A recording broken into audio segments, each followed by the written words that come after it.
Prepare to get gas because it's time for the Weekend Gear! The show where we see what's new in the world of guitar stuff so you can justify yet another absolutely necessary gear purchase. This week, I've got 5 spicy slices of sonic temptation lined up, from vintage reboots to budget surprises, and one very sad little bit of news concerning my pick of the week. This episode is sponsored by Henry's Music. More about that in a bit. Right, let's kick off this week's most exciting guitar gear releases with shocker, another new Les Paul from Gibson.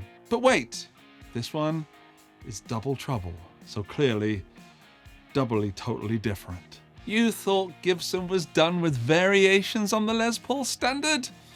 Think again. The new double trouble models are here to steal hearts and maybe wallets. Big wallets. These are part of Gibson's original collection, but with a little twist, as always. Aged finishes, uncovered double white bobbin burst buckers, which is very fun to say, so I'm going to say it again. Uncovered double white bobbin burst buckers. I recommend you try that 10 times with a glass of water. And pure golden era vibes, of course. I'm going to turn down the sarcasm just a little bit because I actually really like this guitar. Oh, guitars. There are 2 colours, vintage tobacco burst and vintage cherry burst, available in 2 flavours. 50s double trouble with that oh so tasty chunky 50s neck and Alnico 2 burst buckers for some creamy warmth, and 60s double trouble for faster fretboard gliding because it's got a thinner neck on it, and punchier Alnico 5 tones, which I quite like Alnico 5s. But it's the same meat, different sauce. These Les Pauls have no weight relief. It is full fat mahogany all the way, Indian rosewood fingerboard, and yes, they look like they've seen things.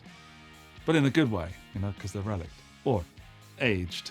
I've got to say that when I interviewed JC, the previous Gibson CEO, I asked him if they would bring back the Les Paul standard, because at that point they were messing around with it. And, well, actually, they intend to bring it back every week. I think they went too far. Dial it back a bit, Gibson. I'm not a huge fan of uncovered pickups, but no, I'll stick with that. I'm not a huge fan of them because I think it makes the guitar look a bit cheap. And I know I'm not the only one, but everything else on the 50s model, I truly dig. The cherry one, the cherry burst, just, oh, it does things to me, but it doesn't quite push me over the edge to want to buy one. I will pick up a 50s style Les Paul at some point, or the greeny one, but I don't think this is the one. Especially as this one's coming in at just under 3,000 notes, which, compared to an original, is of course a steal. But this ain't original, baby. Saying that, only 500 of each of these was made, so if this butters your biscuit, you know what to do. Links below. Jackson has dropped another high-speed machine, the American series Soloist SL2 DX. Now this is the kind of guitar that looks at your metronome and says, come on, try to keep up. Built in the US, these shredders feature a 3-piece maple neck through design with graphite reinforcement. Pretty fancy. It's an older body and an ebony fingerboard with mother-of-pearl shark fin inlays. I think we're going to need a bigger bank account. They come loaded with Seymour Duncan JBs in the bridge and a 59 in the neck. This seems to be a riffing Swiss Army knife, and my hope is that the satin neck makes it feel fast even when you're not. There are 2 versions. First, the SL2 DX Floyd Rose version, which has got a Floyd Rose bridge on it. This is the 1500 series, or the 1500 series, double locking trem plus locking nuts, the full 80s trick bag. This is available in satin black, lemon ice, yes please, and snow white. No memes?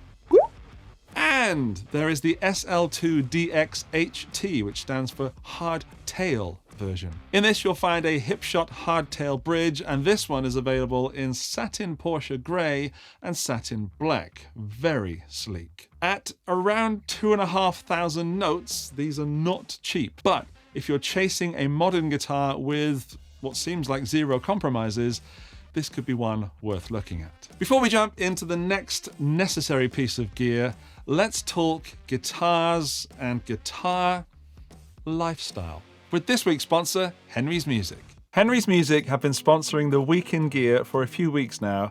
They even came to Austria to visit me and asked me to review some guitars. But today, we're going to take a look at their lifestyle stuff.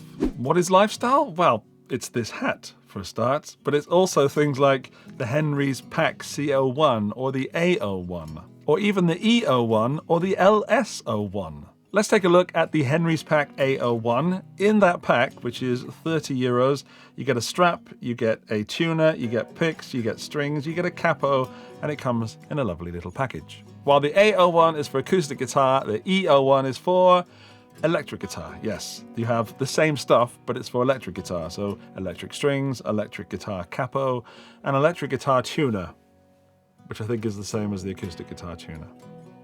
I hope. There's also Henry's t-shirts, Henry's caps, Henry's beanies, and there's the Henry's Relic Series guitar, which is not lifestyle, but you will find a review of one of those guitars on this channel very soon. Remember, without brands like Henry's Music, this show would not be possible.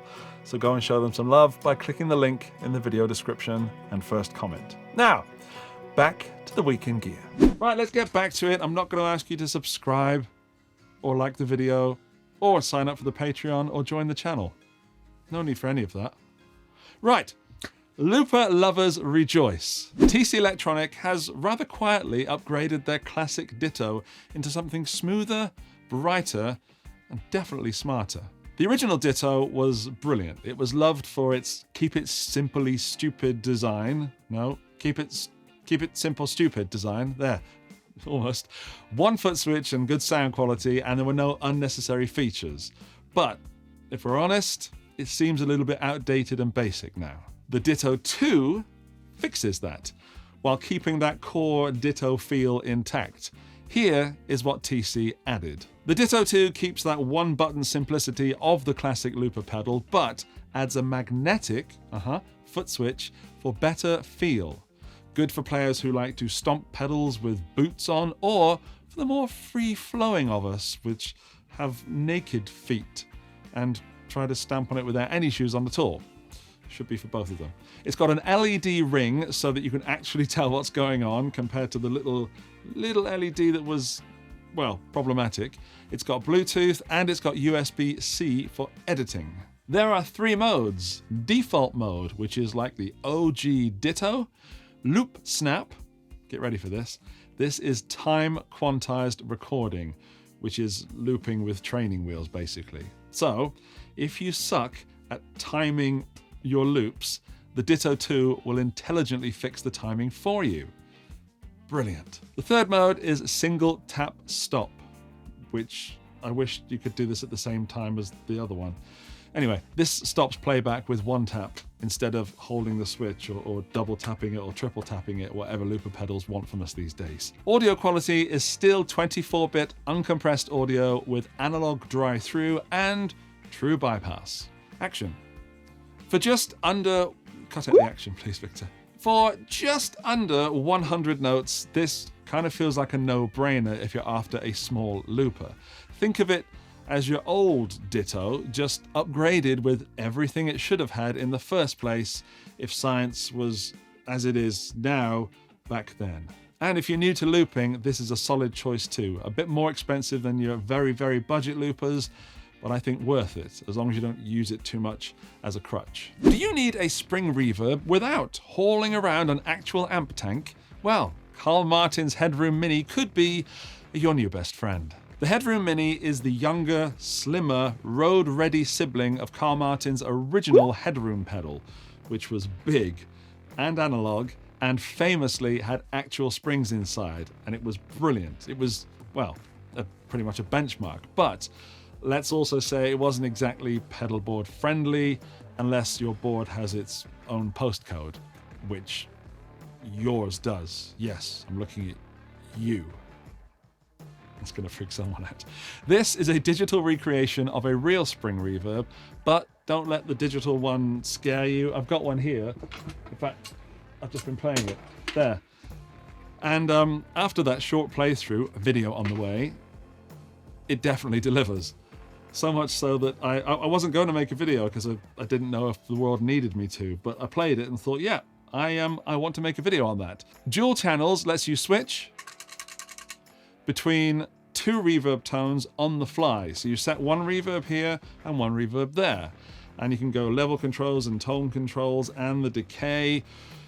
Well, that makes it already more flexible than other spring-style reverbs. So if you want subtle ambience one moment and surfy splash the next, this will do it. It's got mono and stereo input and output, plus there's a remote switch, so you can leave this on the back of your amp, I guess, if you want to put it in the effects loop. Great idea.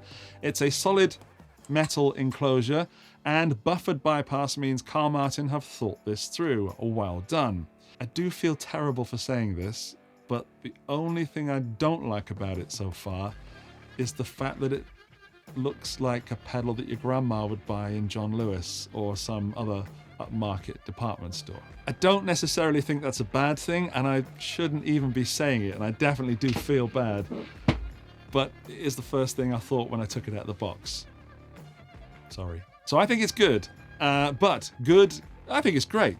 And great tone comes at a great price, and the Headroom Mini is available now for about 280 bucks, so just under 300 bucks. If you want springy, splashy, and old school charm, this one does kind of deliver, but you'll have to find out how much it delivers in the full review video. And it's a small footprint for your board and for your back.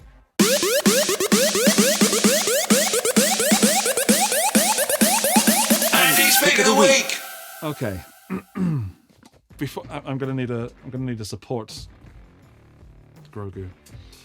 Before we get to my pick of the week, there was a product that I was told was being released this week, but it turns out it's not going to be here until July.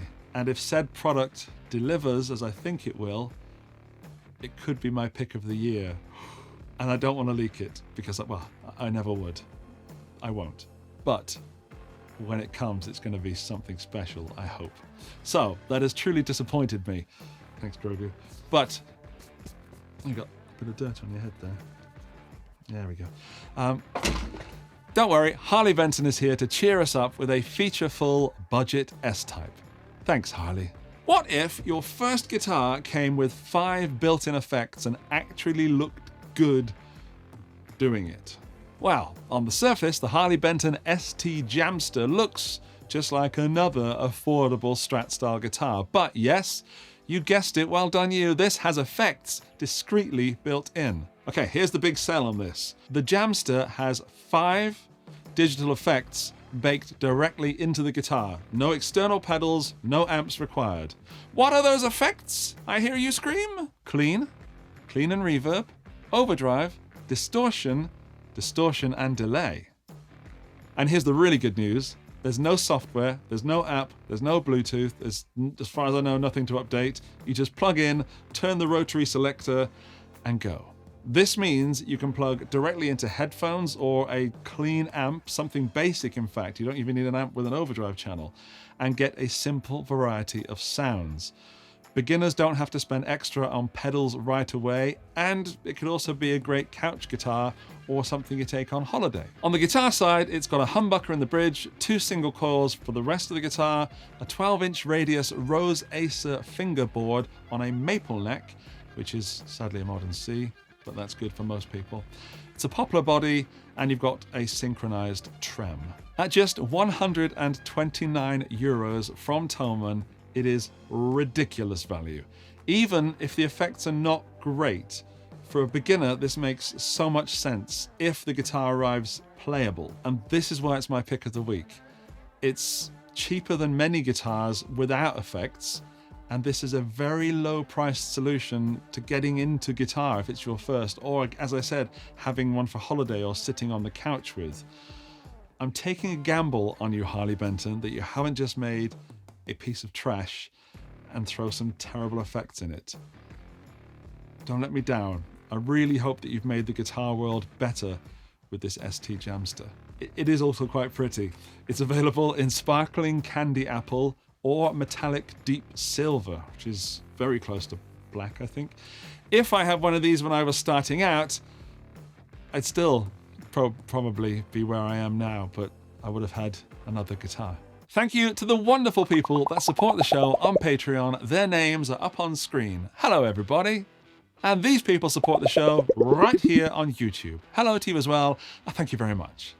If you want your name up in lights on this screen, then click the join button right here on YouTube or visit my Patreon link in the video description. Thank you. And here's a special thank you to the top tier members. Alinta, Buddha Blue, Boom Shakalaka, Buzzle, Dirk, Doug Paget, Hugh G. Rection, Hendrik Stelker, Johnny McBadminton, Mike Lute. This prank is officially sponsored by Jason Welch, Andrew Morgan, Gary O'Neill, and Eli. Hi, Eli. Josh Tamberg, PQ Deads, Robin Kelly, Sarang Narayan, and Southern Panda 33. Thank you, top tier members, for being there for me, and I'll be there for you when the rain starts to... No. If you've got thoughts on this week's gear, let me know in the comments below, and I hope something good happens to you today. Bye!